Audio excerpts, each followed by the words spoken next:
Nous, on fait du 10-11% annuel l'année dernière, 11% l'année d'avant. On était à 13% en 2022. Nous sommes de retour en direct dans cette édition du 18 mars 2025 du live de TU Finance, votre émission quotidienne consacrée au décryptage de l'actualité, de son impact sur les marchés financiers. Et pour comprendre encore mieux les marchés financiers, notamment le marché des devises, j'ai le plaisir d'être accompagné sur le plateau de TU Finance par Jean-François Chauveté. Bonjour Jean-François. Bonjour Louis-Antoine. Merci beaucoup Jean-François d'être avec nous ce matin dans notre rubrique L'entreprise du jour. Vous êtes fondateur de Focus One, un fonds de devises enregistré au Luxembourg, et c'est particulièrement intéressant de vous avoir cette semaine puisque cette semaine est placée sous le prisme de la politique monétaire. Bon nombre de banques centrales de la planète vont annoncer un changement ou non dans leur politique de stratégie monétaire.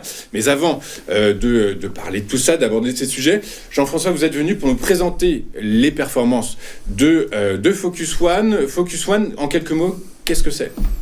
C'est un fonds devises qui opère depuis le Luxembourg et qui, avec un moteur de performance qu'on a mis au point il y a une dizaine d'années déjà, réalise une performance solide comprise entre 1 et 2% par mois en moyenne, avec des moments où quand on a plus de volatilité, on profite de la volatilité des marchés. Vous dites 1 à 2% en moyenne.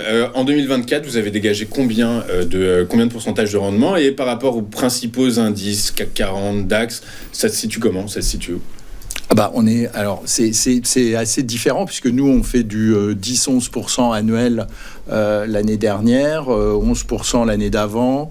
On était à 13% en 2022 et surtout par rapport au CAC ou par rapport à d'autres indices, on est très largement au-dessus puisque le CAC était à -2 l'année dernière. Alors il faut savoir, évidemment quand vous êtes sur le CAC, vous jouez long et puis vous attendez que ça remonte et que les valeurs remontent. Nous, c'est complètement différent puisque chaque jour et chaque semaine, nous gagnons de l'argent sur les marchés et nous encaissons de l'argent. Donc, nous achetons et vendons des positions. Donc, c'est pas tout à fait comparable. Mais en tout cas, oui, la performance est là, à plus de 10% annuel. Maintenant, ça fait plus de 10 ans que je suis à plus de 10% annuel. Été 2024, il y a eu ce fameux carry trade, la Banque du Japon qui a augmenté ses taux. Il y a eu un flux énorme d'argent qui a basculé des États-Unis, de l'Europe vers le Japon. Est-ce que ça permet d'expliquer votre façon de gagner de l'argent? Vous dites que vous gagnez de l'argent régulièrement. Est-ce que c'est du coup plutôt des gros coups comme ce carry trade qui vous a permis de dégager ces 10% de rendement sur 2024, ou bien finalement c'est mois après mois des gains réguliers qui vous permettent d'engranger ces belles performances? Alors, très bonne remarque. C'est plutôt des gains réguliers, mais des situations extrêmes, avec des situations de volatilité beaucoup plus fortes. Compte tenu du moteur de performance, on peut aller chercher ponctuellement un surplus de performance. Un surplus de performance, comme le fameux carry trade de cet été. Où on fait 4,60 en un mois. On pourrait citer aussi l'époque du Brexit où on avait, tout le monde savait un peu quel était le sens du vote, donc on avait pris des positions déjà depuis quelques semaines, et sur 2 mois on fait plus de 12%. Donc voilà. Mais sinon le moteur de performance agit lui au fil du temps. Alors attention, quand je parle de moteur de performance, il ne s'agit pas d'un algo trading ou ce genre de choses. C'est complètement 100% humain. Le moteur de performance, c'est l'expression liée au secteur financier sur notre façon et notre stratégie sur les marchés. Ok. Du coup, par la force des choses, vous nous dites, ce moteur de performance, finalement, il induit quoi? Il induit une stratégie d'investissement fixe, ou finalement vous vous adaptez au marché, aux tendances? Dans quelle mesure finalement l'humain dont vous parlez favorise telle ou telle stratégie d'investissement? Alors, l'humain se base sur un système d'alerte qui porte à la fois sur les matières premières, mais également donc sur les devises que nous arbitrons, sur les 7 majeures. On ne va pas sur les devises exotiques, évidemment. Et à partir de là, on a un système ensuite de couverture qui permet, quand nous avons des positions en contraction, de faire des triangulations, parce que comme c'est un marché complètement liquide qui fonctionne 24 heures sur 24, en fait, quand vous avez une contraction d'un côté, ça baisse d'un côté, mais ça se remplit de l'autre, si je peux m'exprimer ainsi. Bien sûr. Et c'est de ce côté-là qu'on va chercher nos petits points de performance. Et on a un risque dynamique. C'est une notion aussi très importante, puisque c'est le gain qui est au service service du risque et donc de l'effet de levier qu'on peut prendre sur les marchés. On est en 2025, changement de paradigme total, une année de bouleversement qui annonce un monde nouveau demain, en quelque sorte, sous tous les angles, que ce soit monétaire, géopolitique, politique, social. Les monnaies vont évidemment être impactées. Dans cet environnement inévitablement chamboulé, quelle devise présente, selon vous, le plus gros potentiel ? Alors, ça dépend si on se place à la baisse ou à la hausse, mais vous avez le dollar, évidemment, avec Trump, et puis ce changement de politique douanière avec les droits de douane qui vont considérablement augmenter sur certains secteurs, qui font d'ailleurs très peur à certains secteurs. Donc ça engendre du stress, de la volatilité. Nous nourrissons de la volatilité, donc j'ai envie de dire, pas tant mieux, mais voilà, nous on est dans des conditions optimale pour aller chercher du gain et finalement ce qui est notre politique, c'est-à-dire un fonds de couverture. On est là pour être en backup du marché action ou de marché ETF ou autre support financier beaucoup plus classique. C'est quand même très original comme positionnement. Alors justement, vous parlez d'ETF. Les ETF qu'on le vend en poupe actuellement chez les particuliers, parce que finalement la performance est là et l'investissement en temps notamment finalement n'est pas très important. Imaginons que je sois investisseur potentiel. Pourquoi est-ce que je devrais choisir votre fonds de devise plutôt qu'un ETF ? Alors, un ETF, vous revenez sur le marché classique, vous êtes dans un panier d'actions en quelque sorte, contrairement à... Et donc, vous allez attendre que les actions aillent dans le bon sens pour éventuellement vendre et donc réaliser vos gains. Comme je disais en début d'interview, nous réalisons des gains chaque jour, chaque semaine, en shortant les positions ou pas les shortant nécessairement d'ailleurs, parfois en vendant des positions qu'on a en portefeuille depuis un certain temps, mais disons que nous ramassons de l'argent sur les marchés. Donc, alors qu'une ETF, vous dites voilà, j'arbitre sur tel secteur économique, tel pays, et puis je place comme en fait avec une action, comme vous faites avec une action. Ok, très clair, parce qu'effectivement il y a des performances ETF qui sont très importantes. Comme je l'annonçais en introduction, on est au début, à l'orée d'une semaine décisive sur le front monétaire. Les banques centrales de la planète se réunissent aujourd'hui, demain, et délivreront leurs conclusions. Vous avez parlé du dollar comme étant la devise qui devrait présenter le plus gros potentiel en 2025. À l'inverse, si vous deviez parier contre une banque centrale aujourd'hui, ce serait laquelle ? Alors j'aurais plutôt parié contre la banque centrale américaine. Okay. Et pour le sens positif, la banque du Japon, la BOJ. La banque du Japon. Ah oui, parce que ils n'ont pas fini, à mon avis, de remonter leur taux. Donc il y a des choses à faire. Okay. Mais comme je vous le disais, nous, peu importe si ça monte ou si ça descend.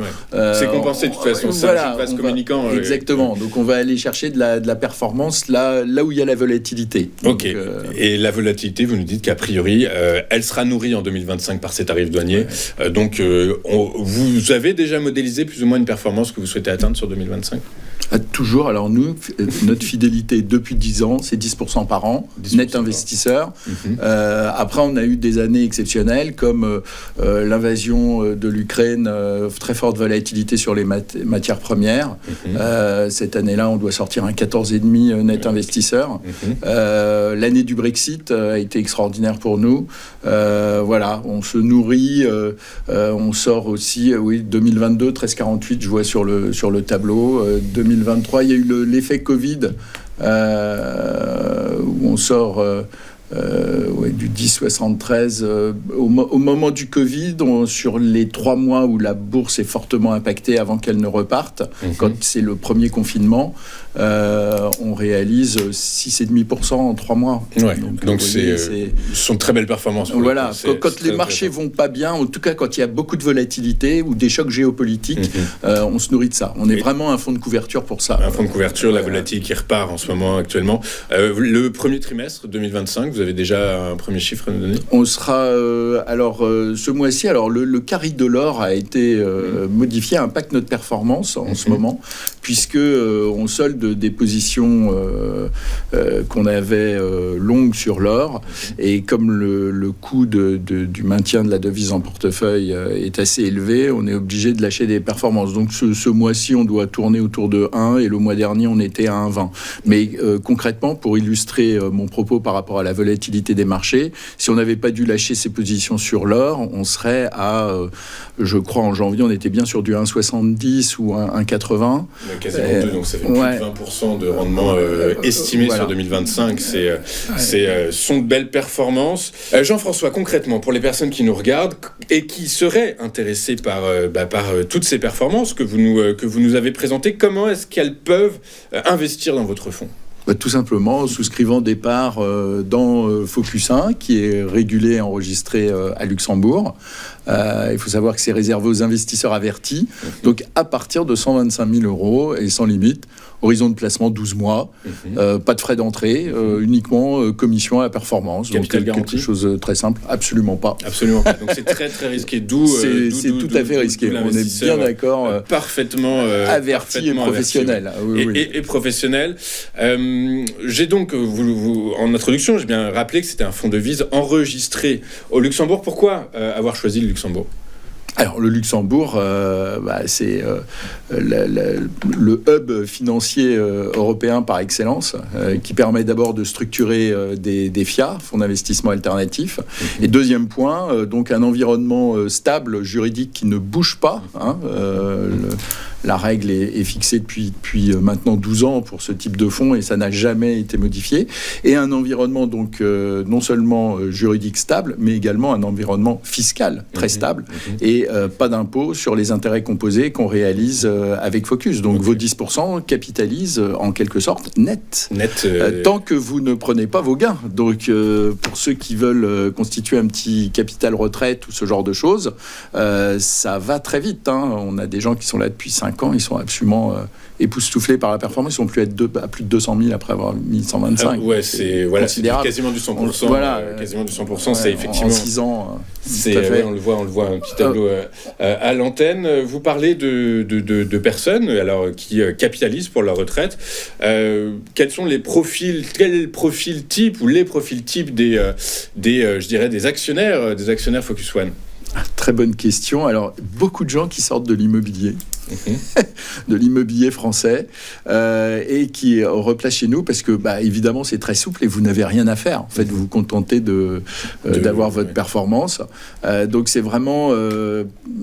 ça va à l'encontre des placements classiques. On n'est pas dans tout ce qui est banque assurance également. Ça vous permet d'être hors de France en cas d'une taxation spéciale ou de... Vous savez, la fameuse activation de la loi Sapin 2, ça, ce sont plus des questions gestion de patrimoine française. Moi, je ne suis pas concerné étant au Luxembourg, mais on sait qu'en France, on peut craindre pour son épargne à maintes égards, et notamment par rapport à cette histoire de dette qui, un jour ou l'autre, risque de déborder sur l'épargne des Français. Donc, quand vous êtes placé en action dans un fonds luxembourgeois, votre épargne ne risque rien. Voilà. À l'écart de toutes ces problématiques budgétaires françaises. Exactement. Donc ça, c'est très intéressant. Très clair. Un dernier mot, Jean-François, à propos de Focus One.